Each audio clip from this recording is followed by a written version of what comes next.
দুনিয়ার প্রতি মুহতাজ হয়ে দুনিয়ার টাকা পয়সা ধন দৌলত বাড়ি গাড়ির পেছনে ছুটে, এ বান্দা বান্দিরা আমি আল্লাহকে তোমরা কেমন করে ভুলে গেলা। আল্লাহ বলছেন যে কম্পিটিশন ইনওয়ার্ডলি ইনক্রিজ ডাইভার্স ইউ, যে প্রাচুর্যের প্রতিযোগিতা তোমাদেরকে আমি আল্লাহ হতে গাফেল করে রেখেছি, ঠিক না? আমরা দেখেন যেটার প্রতি আমাদের আগ্রহ বেশি সে সম্পর্কে আল্লাহ সুবহানাহু ওয়া তাআলা কুরআনের মধ্যে আমাদেরকে নিষেধ করেছেন। যেই জিনিসটার প্রতি নিষেধ, দুনিয়া, দুনিয়ার মোহ, লোভ, লালসা, টাকা পয়সা, প্রাচুর্য, দুনিয়ার মুহতাজ, এগুলি থেকে আল্লাহ সুবহানাহু ওয়া তাআলা আমাদেরকে ডিসটেন্স থাকতে বলেছেন। কিন্তু মানুষ এগুলার প্রতি গাফেল, এগুলার প্রতি মানুষ খুবই আগ্রহী, এগুলির প্রতি, এগুলাকে মানুষ ফার্স্ট প্রায়োরিটি দেয়। এগুলাকে কি দেয়? প্রথম প্রাধান্যতা তার টাকা পয়সা, ধন দৌলত, বাড়ি গাড়ি, নারী। কিন্তু যেটাকে সবচেয়ে বেশি প্রায়োরিটি দেওয়ার দরকার ছিল, আখিরাত, আল্লাহ সুবহানাহু ওয়া তাআলা এবং প্রিয় নবী হযরত মুহাম্মদুর রাসূলুল্লাহ সাল্লাল্লাহু আলাইহি ওয়াসাল্লাম, আপনি দেখবেন মানুষ এগুলি থেকে পুরোপুরি গাফেল হয়ে গেছে। কথা বলেন ঠিক কিনা? এজন্য আল্লাহ পাক রব্বুল আলামিন পবিত্র কোরআনের সূরাতুত তাকাসুরের মধ্যে বললেন, ও আমার বান্দা বান্দিরা, তোমরা আমি আল্লাহকে এভাবে ভুলে গেলে, তোমরা দুনিয়া পাইতে গিয়ে আমি আল্লাহকে ভুলে গেলা। মানুষ দুনিয়ার প্রতি এত পাগল, টাকা পয়সা ধন দৌলতের প্রতি এত পাগল, বাড়ির প্রতি এত পাগল, গাড়ির প্রতি এত পাগল, সন্তান সন্ততির প্রতি এত পাগল, মানুষ এগুলি কামাইতে গিয়া আল্লাহকে পারফেক্টলি তারা ভুলে যায়। আল্লাহ রাসূল সাল্লাল্লাহু তাআলা আলাইহি ওয়াসাল্লাম বলছেন, আল্লাহ রাসূল বলছেন যে তুমি যেই দুনিয়ার প্রতি পাগল হয়ে আছো, আমার ধন, আমার ধন, আমার ধন, আমার সম্পদ, হ্যাঁ, এগুলি আমার, এই টাকা পয়সা আমার, এই ধন দৌলত আমার, এই বাড়ি গাড়ি আমার। নবী বলছেন, উম্মত রে, যেগুলি তুমি খেয়ে শেষ করে ফেলেছো সেটাই ছিল তোমার, যা তুমি পরিধান করে শেষ করে দিয়েছো সেটাই ছিল তোমার। আর যে পাথেও তুমি আল্লাহ সুবহানাহু ওয়া তাআলার সম্মুখে পাঠিয়েছো, আখিরাতে পাঠিয়েছো, এগুলি ছাড়া, এই তিনটা জিনিস ছাড়া মানুষ যেগুলির প্রতি পাগল, যে ধন দৌলতের প্রতি মানুষ পাগল, টাকা পয়সার প্রতি পাগল, বাড়ির প্রতি পাগল, গাড়ির প্রতি পাগল, এ বান্দা, নবী বলছেন উম্মত, এগুলি সব কিছু তোমার হাত থেকে ছুটে যাবে, ঠিক কিনা? আপনি এগুলি রেখে, এগুলি ছেড়ে দিয়ে আপনাকে খালি হাতে বিদায় নিতে হবে, ঠিক না? এই যে টাকার প্রতি এত পাগল হয়ে আছেন, এই যে দুনিয়ার প্রতি আপনি এত পাগল হয়ে আছেন, এই যে বাড়ির প্রতি আপনি এত পাগল হয়ে আছেন, এই গাড়ির প্রতি আপনি এত পাগল হয়ে আছেন, আল্লাহ সুবহানাহু ওয়া তাআলা বলছেন যে বান্দা বান্দিরা, এগুলি সব কিছু রেখে খালি হাতে তোমাকে অন্ধকার কবরে চলে যেতে হবে। আজকে মাহফিলের মধ্যে মানুষ হয় না। দেখবেন দুনিয়ার মানুষগুলি কিসের প্রতি মুহতাজ হয়ে গেছে? স্টেজের মধ্যে উঠে যে ব্যক্তি গান গাইতে পারবে, যেটা কোরআনের মধ্যে নিষেধ, যে লাফাইতে পারবে, ফালাইতে পারবে, মানুষ এগুলার প্রতি পাগল, এই চাকচিক্যময়ের প্রতি পাগল। আল্লাহ সূরাতুত তাকাসুরের মধ্যে এটাও বলছেন, আল্লাহ এটাকে উজ্জ্ব করে রেখেছেন যে যেগুলার প্রতি মানুষ ব্যাপকভাবে পাগল, আল্লাহ সুবহানাহু ওয়া তাআলা বলছেন, ও বান্দা, ও আমার বান্দা বান্দিরা, আমি মাওলা বলে দিলাম, হাত্তা সুরতুল মাকাবির, যেই দুনিয়ার প্রতি তুমি পাগল হয়েছো, যেই টাকা পয়সার প্রতি তুমি পাগল হয়েছো, যেই বাড়ির প্রতি তুমি পাগল হয়েছো, যেই গাড়ির প্রতি তুমি পাগল হয়েছো, যেই সন্তান সন্ততির প্রতি তুমি পাগল হয়েছো, আমার মাওলা বললেন, আনটিল ইউ ভিজিট দ্য গ্রেভইয়ার্ডস, এভাবেই তোমরা কবরের মধ্যে চলে যাবে, এভাবেই তোমরা কোথায় চলে যাবা? কবরের মধ্যে চলে যাবা। যেগুলির প্রতি আপনি পাগল হয়ে আছেন, এগুলির কোনো কিছু আপনি সঙ্গে করে সাথে নিয়ে যাইতে পারবেন না। ব্যাংকের মধ্যে আপনার ব্যাংক ব্যালেন্স থাকবে, টাকা পয়সা থাকবে, সবকিছু পরে থাকবে, কিন্তু এই যে স্টাইল করে আপনি কাপড় পরিধান করেছেন, হাতের মধ্যে একটা ঘড়ি দিয়েছেন, সুন্দর করে সেজেছেন, যুবক যেগুলির বাহারি প্রসাধনী আপনি সমাজকে দেখিয়েছেন, অহংকার করে বেরিয়েছেন, মানুষকে মানুষ মনে করেন নাই, আল্লাহ সুবহানাহু ওয়া তাআলা থেকে ডিসটেন্স ছিলেন। আবার মাওলা বারবার ডেকেছিল, ও বান্দা বান্দিরা তোমরা কল্যাণের জন্য আসো, আমি মাওলাকে দুইটা সিজদা করে যাও। আপনি যে এই মাওলা থেকে গাফেল হয়ে গেলেন, আল্লাহর ইবাদত করার সময় আপনার হয় নাই, কিন্তু আমার মালিক বলছে বান্দা বান্দিরা, সূরাতুজ জারিয়াত আয়াত নং 56, আল্লাহ বলছেন ওয়া মা খালাকতুল জিন্না ওয়াল ইনসা ইল্লা লিয়াবুদুন।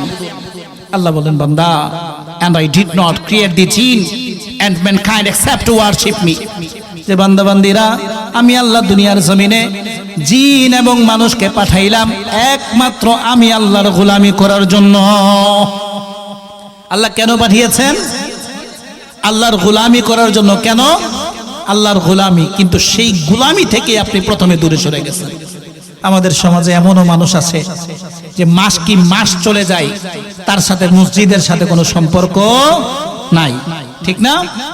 নামাজের সাথে তার কোনো সম্পর্ক আছে কি? নাই। সে সব সময় চেষ্টা করে দুনিয়া হাসিল করতে, সে কম্পিটিশনের মধ্যে লিপ্ত আছে। আল্লাহ বলছেন competition in worldly increase diversity, যে এগুলি তোমাকে আমি আল্লাহ থেকে গাফেল করে দিল।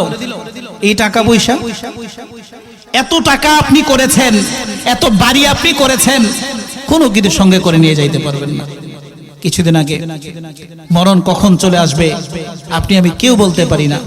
স্টেজের মধ্যে আলোচনা করছেন আমাদের সুন্নি অঙ্গনের একজন বক্তা, আলোচনা করা অবস্থায় মালাকুল মউত তার কাছে চলে এসেছে। ইন্না লিল্লাহি ওয়া ইন্না ইলাইহি রাজিউন। আল্লাহ সুবহানাহু ওয়া তাআলা তাকে জান্নাতুল ফিরদাউস দান করুন, আমরা দোয়া করি। তো মরণ আপনার কাছে এভাবেই চলে আসবে, মরণ এভাবেই চলে আসবে। আর এটা আল্লাহ করো জোরে, আল্লাহ আপনাকে সতর্ক করেছেন, বান্দা তোমরা যেই দুনিয়া করছো এই দুনিয়া নিয়েই পড়ে থাকবা, একটা সময় মালাকুল মউত তোমার কাছে বিনা ইনভাইটেশনে চলে আসবে। মালাকুল মউত যখন আসবে, কোন ইনভাইটেশন কার্ড আপনাকে দিবে, আপনি আনপ্রিপারেড, আপনি প্রস্তুত না, আপনি প্রস্তুত না মরার জন্য, কবরে যাওয়ার জন্য আপনি প্রস্তুত না দেখে মালাকুল মউত কি চলে যাবে? কথা বলেন, চলে যাবে? চলে যাবে না। আপনি প্রস্তুত না দেখেও মালাকুল মউত আপনার জানটাকে কবজ করবে। দ্বিতীয়বার আপনি আর সুযোগ পাবেন না। এরকম কেউ পাই নাই। আদৌ এমন কি দেখেছেন যে কেউ মারা যাওয়ার পর আবার দুনিয়ার জমিনে দ্বিতীয়বার ফেরত আসে? আসে নাই। আপনিও আসবেন না। তাইলে বলেন না, কোন দুনিয়ার প্রতি এত মহৎ আছে? কিসের প্রতি এত মায়া? যেগুলির প্রতি এত অ্যাট্রাকশন আপনার, এগুলি সব কিছু রেখে খালি হাতেই আপনাকে চলে যেতে হবে। আমার আল্লাহ বলে দিলেন, বান্দা এভাবেই তোমার কাছে মালাকুল মউত চলে আসবে। কাল্লা সাওফা তা'লামুন, যে তোমরা খুব শীঘ্রই টের পেয়ে যাবা, তোমরা বুঝতে পারবা যে তোমরা কিসের পিছনে পড়েছিলে। মরিচিকা, মরিচিকা। আল্লাহ বলেন ওয়ামাল হায়াতুদ দুনিয়া ইল্লা মাতাউল গুরুর। যে বান্দা বান্দিরা, এই তোমার এই জিন্দেগি, দুনিয়ার যেই জিন্দেগিটা তুমি কাটাইছো, দুনিয়ায় যেই সময়টাকে তুমি কাটাইছো, ও বান্দা বান্দিরা, আমার মাওলা বলে বান্দা ওমাল হায়াতুদ দুনিয়া ইল্লা মাতাউল গুরুর। তোর এই জিন্দেগিটা হলো ধোঁকা। দুনিয়া ধোঁকা ছাড়া আর কিছুই না, ছলনাময় বস্তু ছাড়া দুনিয়া আর কিছুই না। দেখবেন যে বিবি আপনার জন্য এত পাগল, যে সন্তান আপনার জন্য এত পাগল, বাজান একটা সময় আসবে আপনি যখন মারা যাবেন, একদিন, 2 দিন, 1 মাস, 2 মাস বা 1 বছর আপনার বিবি হয়তো আপনার কথা মনে করবে। এমনও সময় আসবে যে বিবি অন্যের কাছে গিয়ে খুশি হয়ে যাবে, আপনাকে ছাড়া চলতেই পারতো না। বাহিরে গিয়েছেন কাজ করার জন্য, একটু পর পর ফোন দিয়ে জিজ্ঞাসা করতো, স্বামী গো কোথায় আছেন, কখন আসবেন? আপনি যতক্ষণ আসবেন না ততক্ষণ পর্যন্ত আমি কি করব না, খাবার খাবো না। এই যে এত ভালোবাসা ছিল, এত মোহাব্বত ছিল, আপনি যখন মারা যাবেন সেই মোহাব্বত আর থাকবে না। ঘর থেকে বের হওয়ার সময় যেই সন্তানটা পিছন থেকে কাপড়টা টান দিয়ে ধরতো, হাতটা টান দিয়ে ধরতো, বাবা কোথায় যাচ্ছেন, আমাকে সাথে করে নিয়ে যান, এরকম একটা মোহাব্বত সন্তান আর বাবার মধ্যে আছে না? হ্যাঁ, আমি এখন ঘর থেকে আসার সময় আমার সন্তান আমাকে জড়াইয়া ধরতেছিল, আসতে দিচ্ছিল না। এই মুহাব্বতটা প্রত্যেকটা সন্তানের সাথে বাবা মায়ের আছে। একটা সময় আসবে আপনি যখন মারা যাবেন, আপনার সেই সন্তান বিবি পেয়ে, নতুন বিবি পেয়ে আপনি বাবার কথা বিন্দু পরিমাণ মনে করবেন। আপনার কবরটা জিয়ারত করার সময়টুকু তার কাছে হবে না। এটাই হলো দুনিয়া। এটাই কি? এটাই হলো দুনিয়া। যেগুলি আপনি খেয়ে শেষ করেছেন, যা পরিধান করে আপনি শেষ করে দিয়েছেন, যেগুলি আপনি দুনিয়ার জমিনে থাকা অবস্থায় আল্লাহ সুবহানাহু ওয়া তাআলার সম্মুখে পাঠিয়েছেন, এছাড়া দুনিয়ার জমিনে যা কিছু রয়েছে সবকিছু আপনি অন্যের অধীনে ছেড়ে চলে যেতে হবে। অন্যের অধীনে ছেড়ে চলে যেতে হবে, এমনটাই তো। তাহলে আপনি আজকে দুনিয়ার জমিনে থাকা অবস্থায় কত মানুষের হক নষ্ট করছেন, কত মানুষের উপর জুলুম করছেন, কত মানুষের উপর অত্যাচার করছেন। কবরের মধ্যে গিয়া যখন আযাব শুরু হয়ে যাবে, তখন চিল্লায়া চিল্লায়া কাঁদবেন আর বলবেন, আল্লাহ ক্বালা রাব্বির জিউন, এ মালিক আল্লাহ আমাকে একটু সুযোগ দেন, আল্লাহ গো আমাকে একটা বার সুযোগ দেন, দুনিয়ার জমিনে ফেরত যাই, ইবাদত করে আসি, ও মাওলা গোলামি করে আসি, মাবুদ আপনার ইবাদত করে আসি, নামাজ পড়ে আসি, রোজা রেখে আসি, হজ করে আসি, যাকাত দিয়ে আসি। আল্লাহ বলেন, বান্দা ওয়াফিকু মিম্মা রাযাকনাকুম মিন ক্বাবলি আন ইয়াতিয়া আহাদাকুমুল মাউত, বান্দা বান্দিরা আমি মাওলাই তোদেরকে জানায়া দিলাম, এ বান্দা বান্দি আমি আল্লাহ তোদেরকে যে রিজিক দিয়েছি, এ বান্দা বান্দি এগুলি তোমরা ব্যয় করো মৃত্যু আসার আগে আগে, অন্যথায় মরণ যখন চলে আসবে বান্দারে এক পা সামনেও যেতে পারবি না, এক পা পিছনেও আসতে পারবি না। তাইলে আপনি চিন্তা করে দেখেন কোন দুনিয়ার প্রতি আপনি এত পাগল। আপনি যেগুলি করে বেড়াচ্ছেন, যেই দুনিয়ার প্রতি মুহতাজ আছেন, যেই দুনিয়াকে প্রাধান্য দিচ্ছেন, রব্বে কারীম বলছেন যে একটা সময় আসবে যে মানুষ কবরের মধ্যে গিয়া চিল্লাইতে থাকবে, একটা সুযোগ যদি আমি পাইতাম, আল্লাহ নুজিব দাওয়াতাকা ওয়া নাত্তাবিউর রাসূল, যে মালিক আমি যদি একটা সুযোগ পাইতাম নবী রাসূলদেরকে অনুসরণ করে আসতাম, আল্লাহ নবীর আদর্শকে বাস্তবায়ন করে আসতাম, ও মাওলা আপনার ইবাদত করে আসতাম, ও মাওলা আপনার গোলামি করে আসতাম, আল্লাহ দান সদকা করে আসতাম, আল্লাহ নামাজ আদায় করে আসতাম, আল্লাহ রোজা রাখতাম, ও মাওলা হজ করে আসতাম, যাকাত দিতাম, অসহায় মানুষের পাশে দাঁড়াইতাম, মাওলা ওয়ান চান্স, একটা সুযোগ আমাকে দেন না। আল্লাহ কি বলবেন জানেন?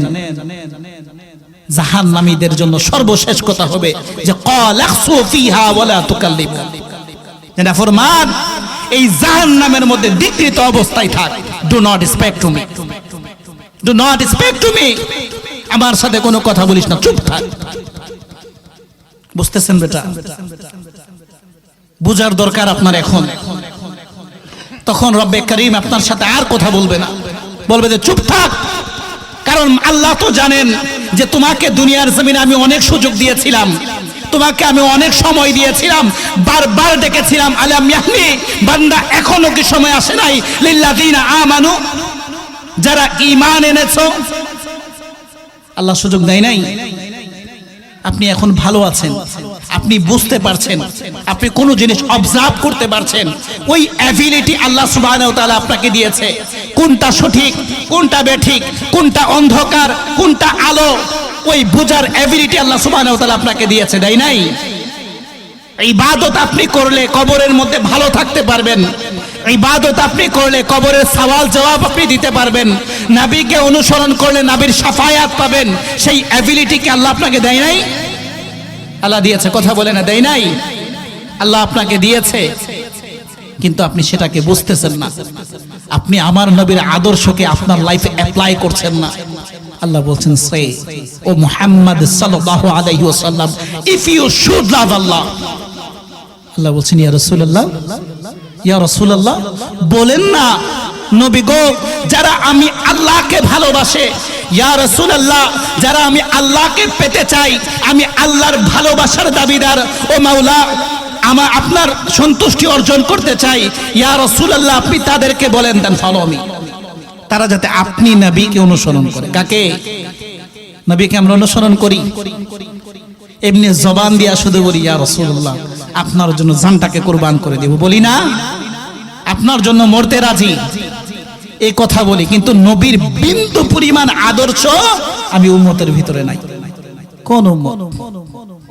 যে উম্মত টাকা পয়সা ধন দৌলত বাড়ি গাড়ি নারীর মোহে পড়ে জুয়ার মধ্যে লিপ্ত থেকে মদের নেশায় অ্যাডিক্টেড হয়ে পারফেক্টলি বিন্দু পরিমাণ ইবাদত করে না।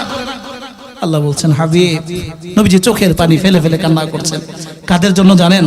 যারা ঈমান আনে নাই, যারা ঈমান আনে নাই, বেঈমান ছিল, কাফের ছিল, মুশরিক ছিল, আমার নবীকে পাথর দিয়ে আঘাত করেছে, আমার নবীকে কষ্ট দিয়েছে, রক্ত মুবারক ঝরিয়েছে। আল্লাহ বলছেন হাবিব আপনি তাদের জন্য এভাবে কান্না করছেন?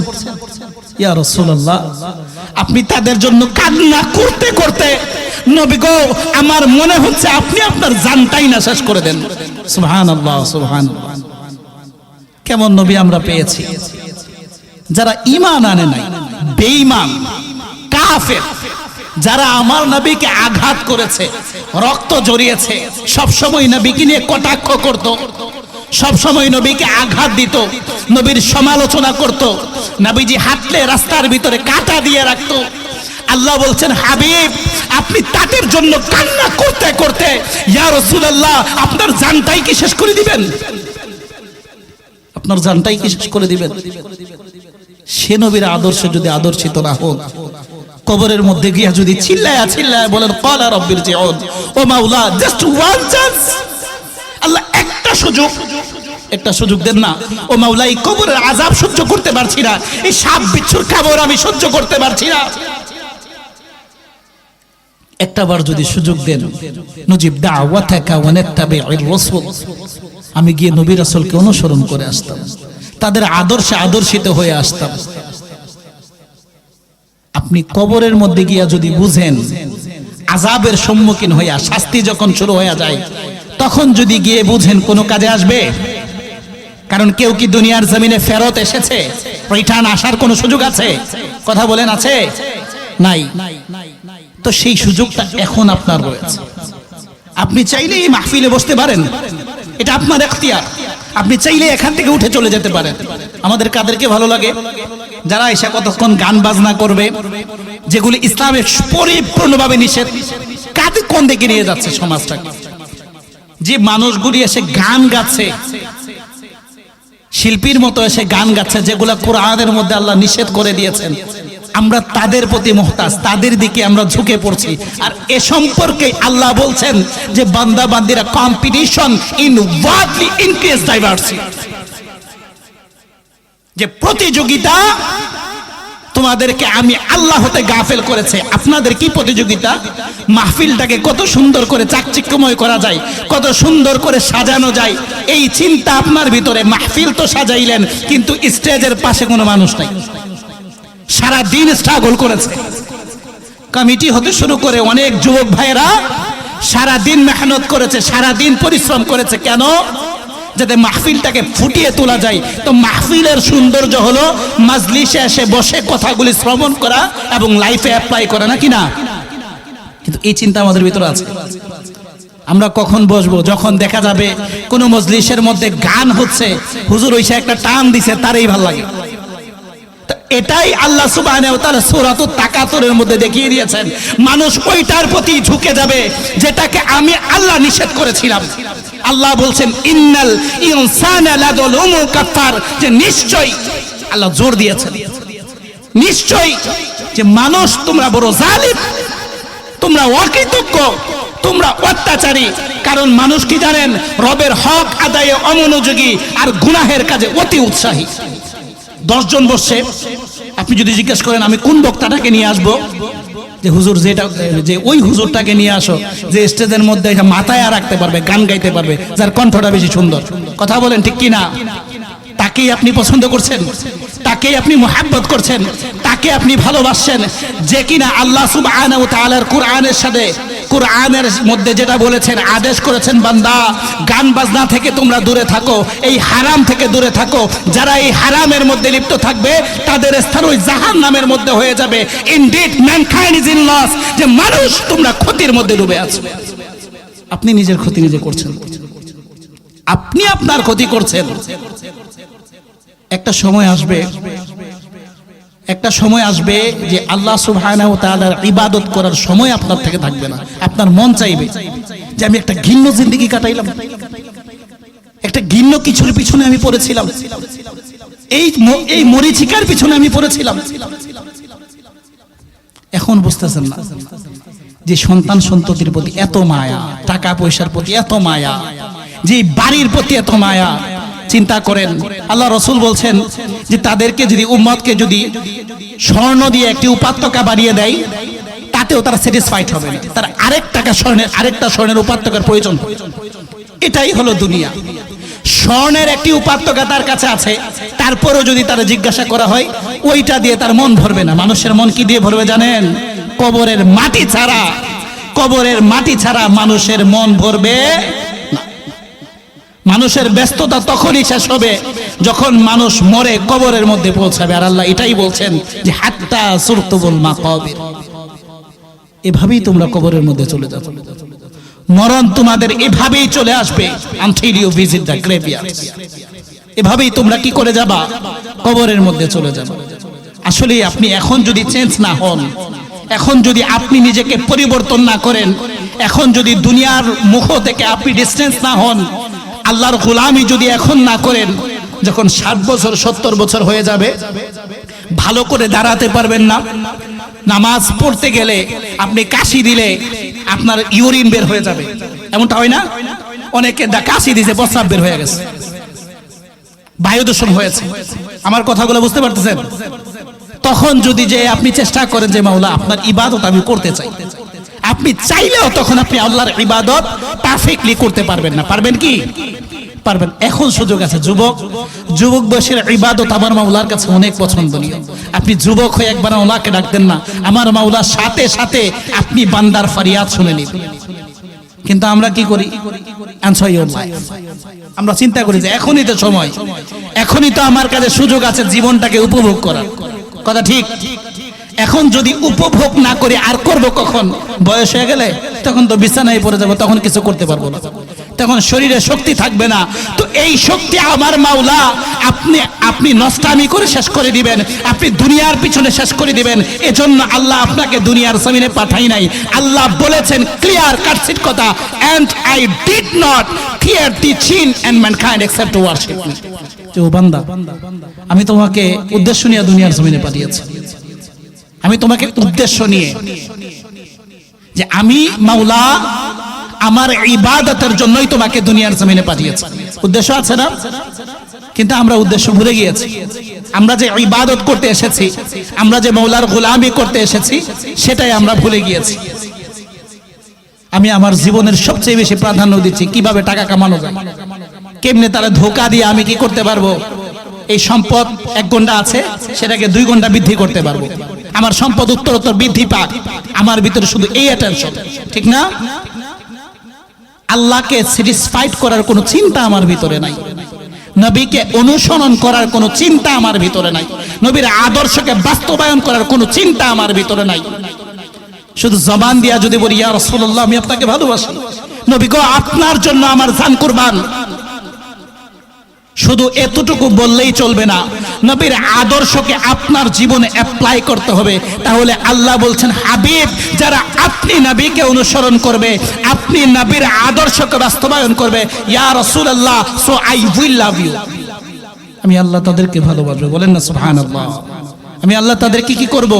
শুধু ভালোবাসবো, এতটুকু নয়, আরো বোনাস রয়েছে, যে শুধু ভালোবাসবো না, নবীজি যারা আপনি নবীর আদর্শকে বাস্তবায়ন করবে, আপনি নবীর দেখানো পথে হাঁটবে, ইয়া রাসূলুল্লাহ তারা জিন্দেগিতে যত গুনাহ করেছে আমি সব গুনাহকে মাফ করে দিব। বলেন না সুবহানাল্লাহ। সেই নবীকে আমরা ভুলে যাচ্ছি, সেই নবীর আদর্শ থেকে আমরা দূরে সরে গেছি। আজকে আমাদের গান বাজনা ভালো লাগে। এই যে আমাদের শাহপুরের মধ্যে এভরিডে যেগুলি নিষেধ, সেই কাজের প্রতি মানুষ কত দৌড়াইতেছে। বাউলদেরকে আনলে জায়গা দেওয়া যায় না, কথা বলেন ঠিক কিনা? গান বাজনা হলে সেই মজলিসে মানুষের কি নাই? অভাব নাই। যেটা এই দিলের খোরাকের জন্য সামান্য একটি খোরাকের জন্য আপনি যেভাবে একটা মহিলাকে আইনা গান গাওয়াইতেছেন, একটা মহিলাকে নাচাইতেছেন, এগুলি আপনার কাছে ভালো লাগছে। আর আমার মাওলা যে বলল, বান্দা আমি আল্লাহ তোদেরকে আমার ইবাদত করার জন্য পাঠিয়েছি, আমি মাওলার গোলামি করার জন্য পাঠিয়েছি।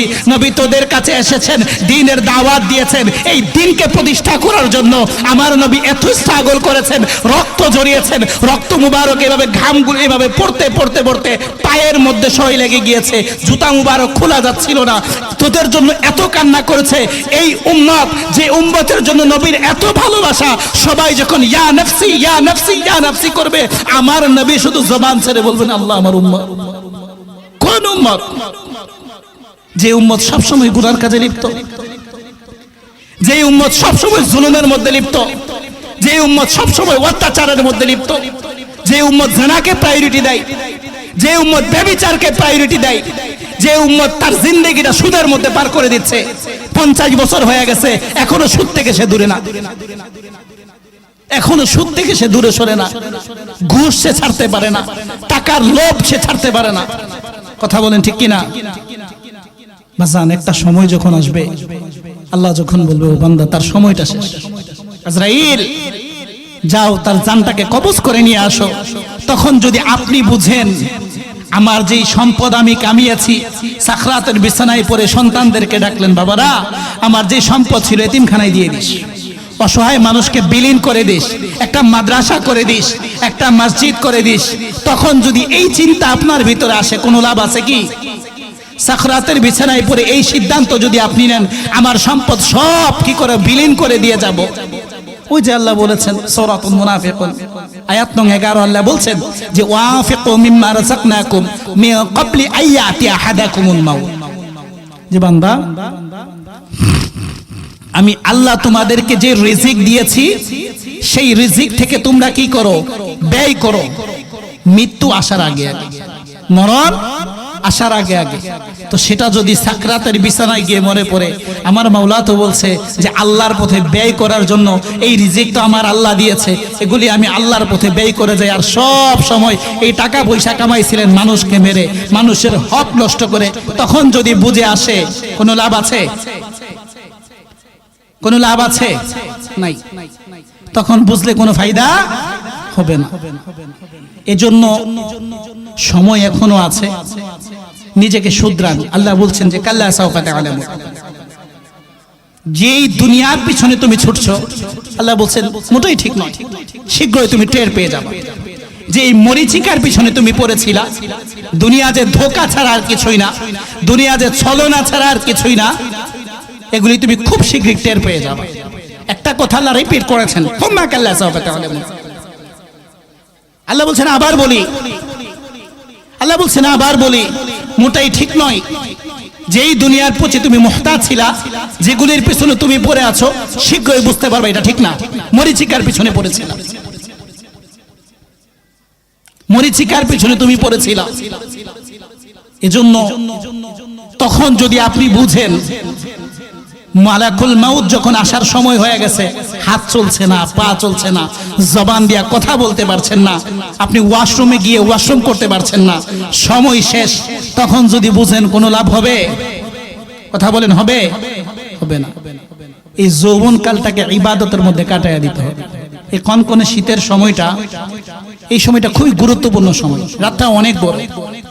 আপনি যদি রাত 9টা বা 10টার দিকে ঘুমিয়ে যান, ফজরের সময় উঠাতে মন কষ্টসাধ্য হবে না আপনার জন্য, চাইলেই আপনি উঠতে পারেন, কিন্তু আপনি যে উঠবেন সেই চিন্তা আপনার ভিতরে নাই।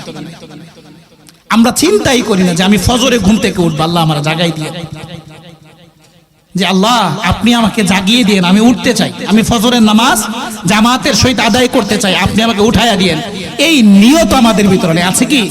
আমাদের ভিতরে সারাটা দিন নাফরমানি করছি, সারা দিন মিথ্যা বলছি, সারা দিন গীবত করছি, সারা দিন চুগলখড়ি করছি, সারা দিন নামাজ থেকে দূরে ছিলাম।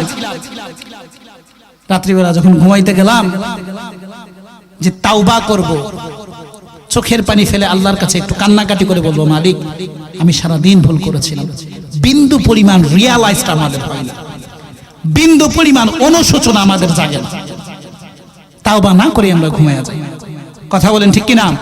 তাওবা না করেই আমরা ঘুমায় আছি। আপনি যে রাত্রিবেলা ঘুমাইলেন বাজান, রাত্রিবেলা যে ঘুমিয়েছেন, এই তাওবা না করে যে আপনি ঘুমাইলেন, সকালবেলা যদি না উঠতে পারেন, সকালবেলা যদি ঘুম থেকে না জাগ্রত হতে পারেন, এজন্য আমাদের এখনো সময় আছে।